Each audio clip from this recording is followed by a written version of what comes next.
Meet Me in London. Book by Georgia Toffolo. Chapter 10. Damn. What the hell was he doing? Oliver watched Victoria's cab disappear around the corner and huffed out. A deep breath. That had been no ordinary kiss. It had been a melding of wants and needs, the summation of the attraction growing between them. It had been pure and raw, and he hadn't wanted it to end, and neither had she. If the way she'd pressed herself against him and moaned into his mouth was anything to go by. But they'd crossed a line they'd agreed was sacrosanct. What the actual hell? It was supposed to be an act, but every fiber in him wanted to take that kiss to its logical and inevitable conclusion. His house was mere yards from here. If she hadn't stopped them, he'd have suggested they go there, asked her to stay, asked her for more. And then he'd have his eye off the ball. He'd derail the plans he'd put in place.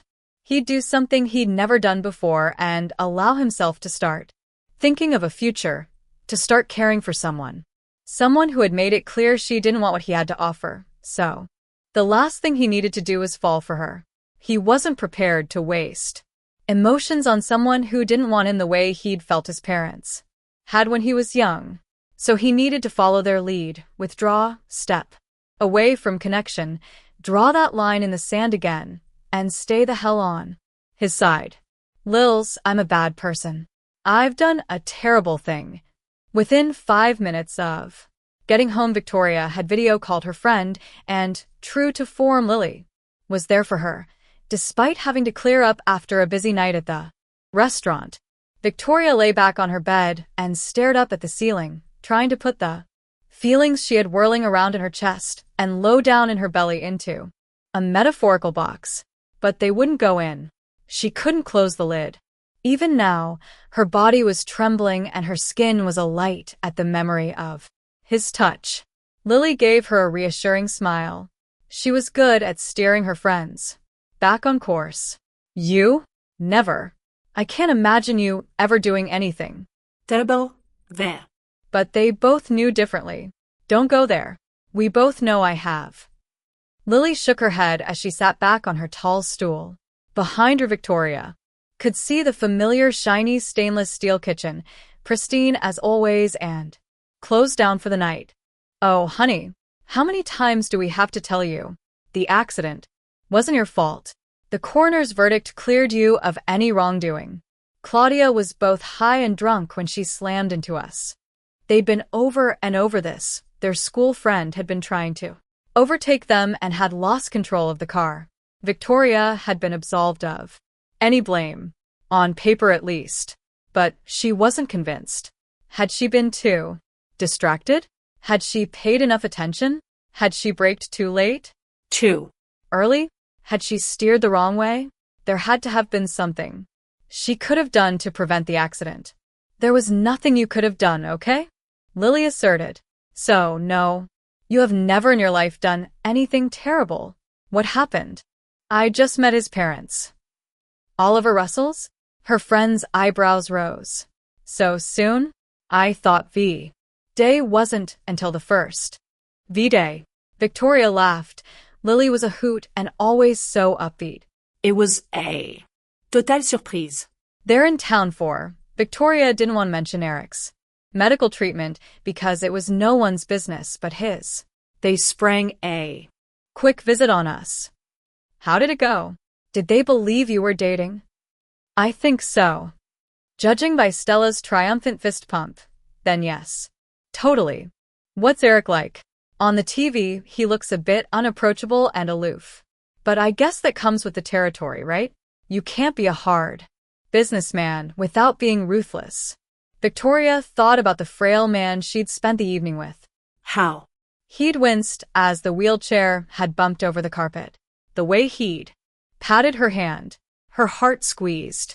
Her feelings were getting all jumbled up inside her. The weight of wanting, willing, longing for Oliver to touch her had been almost too much to bear, but when his skin burned against her, could he see the affection in her eyes? Did she hide it enough?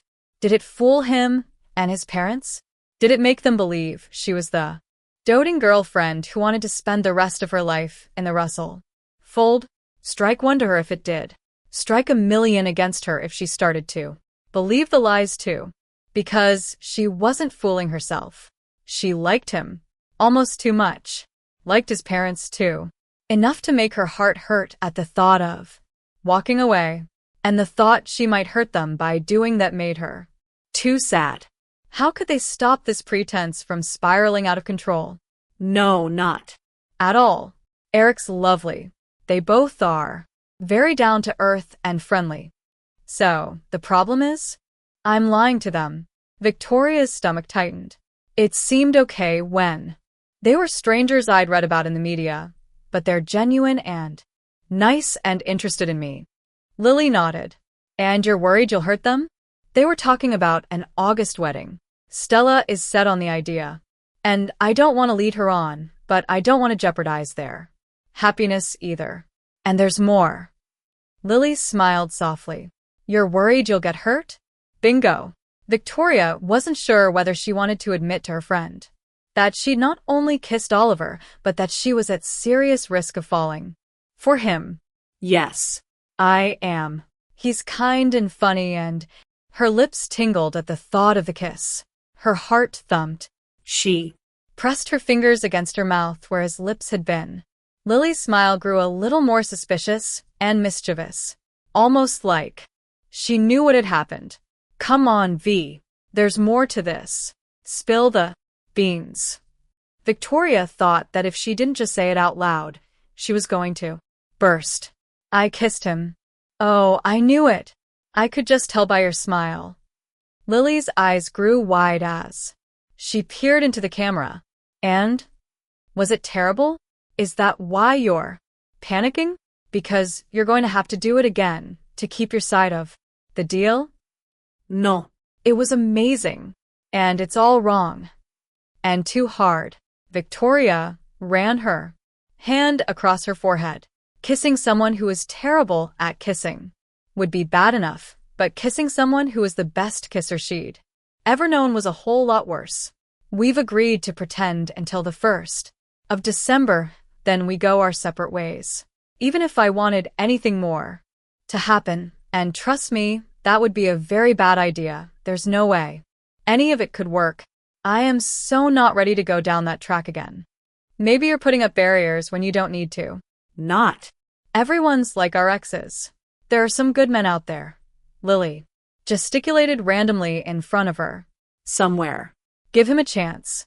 If you keep putting up barriers, you'll never give yourself the chance of more amazing kisses. How do I know if they're real, though? Or if he's just acting? You'll know, V. You'll just know. Would she, though? He'd seem to be enjoying himself and surely know. Man could fake what was going on in the trouser department. Yes. She definitely didn't imagine that. But, oh, she didn't want to make a fool of herself. God, Lils, I'm so rubbish at relationships. Real or fake. It was so messy, and they always ended in her heart hurting. Tell me something nice to cheer me up. Lily frowned as she thought. Then her smile grew. It's Molly's birthday next Thursday, so all 4 of us will be together for a lost hours call. It's too long since the last time. No matter what they were doing or what time zone they were in, the 4 friends always made sure they had to get together, virtual or real, on each other's birthdays. This was the best something nice, and Lily's smile was infectious. Victoria sat up and put the laptop on the bed, her heart happy for now. Oh. Yes. That makes me so happy. Especially for Molly. I always feel sad for her on her birthday, with her brother gone, and things between her and her parents being so difficult. It's nice if we make a special effort for her. When Molly's brother's cancer became so far gone that he couldn't surf, her parents closed their surf school. Their idea being that if Koa couldn't surf, then none of them could. But surfing was Molly's passion and therapy, so she'd started to sneak out and do it behind their backs. As soon as she could escape Devon, she'd borrowed some money and gone traveling, ending up in Hawaii working at her godfather Kailani's surf school, feeling as if they had now all but lost a Second child, her parents were heartbroken by Molly's actions and things had become difficult between them all. Lily shook her head. I never did understand why they're so upset with her, just because she's following her passion. I mean, who wouldn't want their kids to be who they want to be and do what they want to do? Like Oliver, who had never been given a chance to decide who he was or what he wanted, and instead had been pushed into the family firm. And just like that, Victoria's thoughts tumbled back to him. And the kiss. Hot damn. That kiss made her ache for him. Her breasts felt heavy and she could almost taste him again. Ahem. Lily's voice came from the laptop. Oh. Victoria's cheeks burned as she tried to push those thoughts back into that box. So yes. Oops. Listen, on Thursday don't mention this thing with Ollie, please. No one's meant to know about it until V-Day. My lips are still sealed. Lily did a zipping motion with her thumb and forefinger, then yawned. I've got to finish clearing up now, V. It's getting late. Sweet dreams. You too. Taking a huge, deep breath, Victoria flopped back onto the pillow. Sure, she was going to dream tonight, but she wasn't sure how sweet they were going to be. Not with the memory of Oliver Russell's hot and sexy kiss still on her lips. She didn't hear from Oliver the next day or the next, so she tried to forget the kiss by burying herself in work. In the hours between her shifts downstairs, and with the designs all finished on paper, she'd been able to cut the beautiful silk fabric and tack it into her collection statement piece. The enchanted wedding dress. The silk was a pleasure to work with. It draped like a dream. There were a few alterations she wanted to make to the neckline and the bodice, but it was shaping up exactly the way she'd imagined it. She'd also found time to finish making paper patterns for 4 more bridesmaid dress styles, all with little details that cohered the collection together, but different enough for women with individual personalities and body shapes. With the 5 pieces she'd worked on over the weekend and the other 10 dresses she'd already finished, her collection was complete. Or, at least, complete enough for her to give her clients choices. Now, all she needed was to have them photographed and put up on her website. Let the orders commence. She stood back, watching in awe as the light caught the silk and made it shimmer. Her heart filled. This was what she was meant to be doing with her life, and she was so grateful everyone had still encouraged her to chase her dreams after the accident. She needed to thank Oliver for such a wonderful gift of silk, even though it had been a bribe of sorts. A peace offering, he'd said. But the kiss. She didn't think she could face him again. What if she'd read the whole thing wrong? Heat rushed through her until she felt she was probably shimmering as much as the damn dress. It seemed that no matter what she did, she just could not forget the kiss or the way he made her feel. It was now Monday afternoon, and the silence had dragged on to the point that she just had to touch base to find out where they stood. She flicked him a text. Hey, just wondering how your dad's getting on? After an hour where she'd checked and double-checked her phone a million times, he came back with, V, sorry. Been a mad weekend. I'm here at the hospital with him. He says hi. Mum sends her love. Which didn't tell her anything about how Eric was responding to the treatment. She didn't want to intrude and ask directly, so just replied, say hi. From me. Another pause before they're waving. Look, we need to talk. I know. When? She texted back. This was it then. His kiss off. That was why he'd been silent all weekend. He was having as many doubts as she was. He came straight back with, are you free now? Visiting's just finishing and I have a couple of hours before a meeting. His text made her suddenly embarrassed. How self-absorbed was she to think he'd been avoiding her or even thinking about her at all when his father was so sick. Oliver was trying to be all things to all people. He was. At the hospital he was trying to work and now wanting to meet her. After that kiss they definitely needed to talk, and the most decent thing she could do was listen. She looked down at the pajamas she hadn't even changed out of because she'd been so consumed by her work. She needed to get clean too. As she stood, she glanced outside. A weak November sun was trying to peek through a cloud. She desperately needed some fresh air, and even Zoe had told her she was getting too pale. Plus, it would be better seeing him outdoors where there was lots of space and no opportunity for up close and personal. She sent him a quick, "Fancy a walk?" He answered, "Sure. Tell me where And when? Her heart rate picked up at the thought of seeing him, and she didn't know if it was excitement or embarrassment or both. "Meet me at the entrance to the Chelsea Physic Garden on Swan. Walk in 30 minutes. Oliver replied. "Where?" "Don't worry, I'll find it." Ushis. And a kiss. What did that mean? 29 minutes later, she was showered, dressed, and waiting outside the garden entrance. When Oliver strolled up exactly on time, her heart gave its now automatic little Oliver leap, like an over-boisterous puppy jumping against her rib cage. His hands were stuffed deep inside a dark blue overcoat, his gray and white striped scarf tied round his neck. Even though his coat hid his body, she remembered it all too well from the other night. The heat in it, the feel of it. Nervous energy welled up inside her at the memory.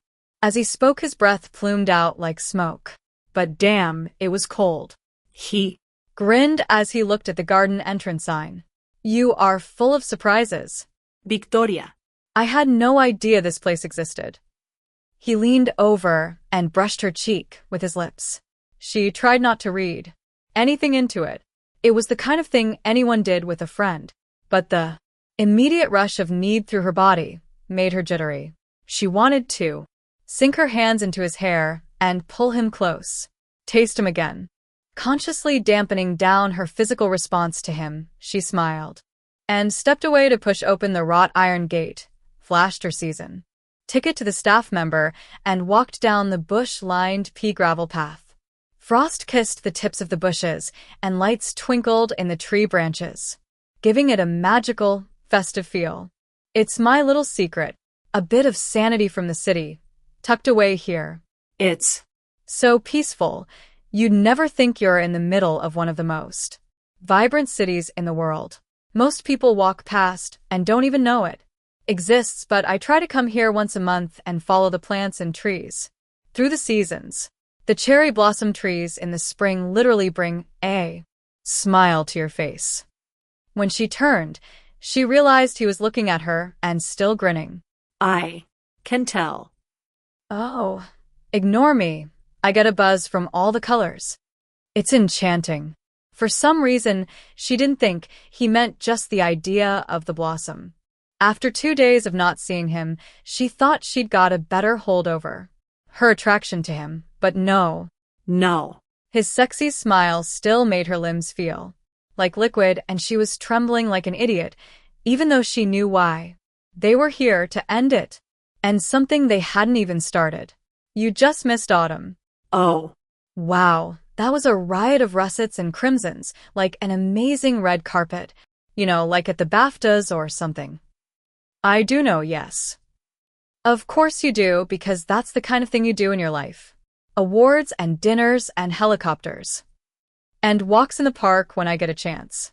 Stop trying to point out how different our lives are, and look at the similarities.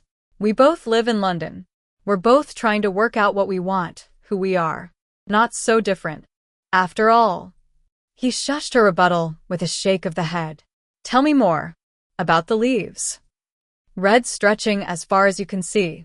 So beautiful, I almost didn't want to stand on them, but then I'd have missed that wonderful crunch that reminds you of being 5 years old and running through mounds of leaves. And then collecting them all up in your arms and throwing them in the air." He stopped, a puzzled expression on his face. "Why did we do that?" "I don't know." Victoria laughed. "It's just what you do when you're a child, right? You don't even think about it. You just do it. You eat ice cream without worrying if it's going to make you fat. You eat the uncooked cookie dough without caring if it'll make you sick. When did we lose that innocence and pure joy of just being? Now we Have to work things out. Be sensible and responsible. Have all the answers. He looked at the frosty ground, and she just knew how heavily everything was weighing on his shoulders. After a moment, he raised his eyes and looked at her. Damn. Now I want a crunch, and there are no leaves. Or ice. Cream. Where's the uncooked cookie dough when you need it? I'll make some one day, and then we can indulge our inner children. She laughed, wishing she could really ease his trouble somehow. One of my teachers at college was always talking about using nature as inspiration for our designs. So I try to look at the plants from that kind of angle too. She pointed to a huge, gnarly old tree a few feet away and framed it in a square with her hands. The even sweep of the majestic tree trunk, look. Or The delicate nod of snowdrops in the breeze, like tiny pearls. In the summer, the clash of blooming bright reds and dazzling oranges is jarring but also beautiful. I cannot believe you look at the world like that. It's so alien to me. And your world is alien to me. He nodded, his expression suddenly flat. I know. You keep saying that. It's true. She couldn't allow herself to think differently. That she might get used to his world, or want to spend more time in it than she should. The trees absorbed the hum of traffic until it was discernible but distant. No one else had been brave enough to venture into the gardens at dusk, so it felt as if they were the only two people in the whole world. But there was a gulf between them, and in the middle of it loomed that kiss. She picked up the pace and pointed to a flower bed on their right. Try it. He stopped and frowned as he peered at the trees and the bushes. There wasn't a lot of winter color, but the differing heights of the plants, the miscellaneous leaf shapes, and different hues of green crusted in jewel white frost were still beautiful. Spiky things, feathery things, some droopy things that don't look very happy to be there. Because it's winter and they don't like the cold. Like me. She stuck her hands deep into her coat pockets and started to walk again. Yes, she knew. She was distracting him from the real reason they were here, to finish it. But she just wanted to grasp another 5 minutes with him before those words were said, and the only time she'd see him again might be if they bumped into each other on the street or in his store. Her heart tightened at that thought. She tried to think of something positive to talk about. They also have the best Christmas market here in the gardens, but I double-checked the dates and they don't clash with her cheeks burned at that faux pas. I mean your opening day. And with that she'd brought their reality tumbling back into full focus. He took the lead. Look, Victoria. About. I know. This was it, then. She didn't want to hear him say the words so. She just jumped in. It's fine, it was a stupid thing to do. I agree, we should stop it all now. I just hope they won't be too disappointed. tell them we Decided it wasn't going to work. His eyes grew wide, and he shook his head. You're joking? Stop it? No way. You're the only thing my dad's talked about the whole weekend. Meeting you gave him a real boost. He's actually looking forward to something good for the first time since his diagnosis. He's got hope. You gave him that. Oh. That wasn't what she'd been expecting. But didn't they think it strange I didn't surface all weekend? Weren't they expecting me to be around if we're such a loved-up couple? Not at all. They know we have busy lives and don't expect us to be joined at the hip. I told them you were working in the bar all hours and thought it best not to visit as the treatment might be grueling for him. He agreed, saying he didn't want you to see him at his worst. They've decided to stay in town until the opening, so there'll be plenty of time for them to see you. Double O. How could she spend more time with Oliver and not kiss him? It was going to be pure torture. But how could she take a sick man's hope away too? She had to keep this pretense up a little longer, especially if Mr. and Mrs. Russell were going to be around until the first. How is he doing? He's had a pretty rough couple of days, to be honest, but the doctors said the first few days are the worst. They won't know how well he's responding for a couple of months. Oliver looked out at the feathery and spiky things and smiled grimly. He'd love it here. I might bring him when he feels up to it. That would be lovely, but make sure to wrap him up warm. She started walking again, but Oliver touched her arm, steered her to a park bench, and made her sit down. There is one thing, though. Oh, what? Was he going to say it was all a mistake, or that he'd enjoyed the kiss as much as she had? I have something for you. He dipped into the inside top pocket of his coat and pulled out a small turquoise velvet box. Was this? Panic sent her gut spiraling. No. Please, no. This was far too much. It was my grandmother's, Oliver explained, pride lacing his voice. My father's mother. My grandfather had it made for her. They've been keeping it for you. Well, for my, he swallowed, wife. Mum insisted I give it to you. Offer to you at least. He flipped open the lid to reveal an exquisite solitaire diamond. Huge. In a 6-prong setting and sitting on a band of what looked like platinum. Or white gold. He held it out to her. I said you might not like it. That we'd probably buy you a new one. That you'd like to choose something for yourself. I tried to fob her off, but it's beautiful. She ran her fingers over it and realized how shaky she was. This was a dream of a ring, glinting in the fading light. The most beautiful thing she'd ever seen, and made for a woman who was clearly adored. A lump settled in her throat. This had been forged out of a deep love between two people. Oliver, I can't take it. Not even temporarily. It wouldn't be right. I thought as much. It's okay, don't worry. He closed the box. I did try to put her off, believe me, but she said I had to offer. She wants you to love it. I do love it, but I can't wear it. It's too much. I'll tell her. But break Stella's heart? Right now, in the middle of Eric's treatment? God, this was just awful. She was stuck in the middle of this big fat lie. Her own heart hurting too. What harm would it do just to appease them a little while longer? It wouldn't cost Victoria anything. Better to make two people happy in the short term, right? Just until Eric was out of hospital, or until Oliver could break it all gently to them after opening day. No. It's okay. Victoria put her left hand out. I'll wear it until we tell them we're over. She'll be thrilled. He took the ring from the box, then thought for a moment. If she asks, tell her I did this, okay? He got on one knee and said, in a hushed voice that she had to strain to hear, Victoria Scott, will you marry me? At least this time you know my name. She couldn't help but smile. He looked ridiculous. The whole thing was ridiculous. Okay, then. Yes. For the next what? 10 days? Now stand up before your knees freeze to the ground. But he solemnly slid the ring on her finger. As he did so, she risked a glance at his face, got caught up in the heat of his gaze. He was the most handsome man she'd ever known, and he was down on one knee in her favorite park. Her heart jolted. To anyone watching, they'd see a beautiful man proposing to a pale, anxious-looking woman, expecting them to kiss any moment. And she wanted to, ached to, longed to slide into his arms and never leave. But then what? Just a whole lot more complication and confusion and blurring of edges. Does it fit? He asked with what looked like genuine concern. It's a little tight, but it's fine. Your grandma must have had tiny hands. She couldn't stop looking at him as he stood and stretched out his back.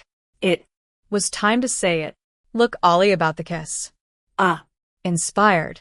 He sat next to her on the bench and winked. Convinced. Them right? Worked like a dream. Great move. Oh. Something drooped inside her. Lily had said Victoria would know. If it was real. She'd thought it had been. Perhaps she'd convinced herself as much as they'd convinced his parents, but the kiss had meant nothing to him. Sure, he'd been turned on. She'd felt that. But as for anything deeper? Clearly not.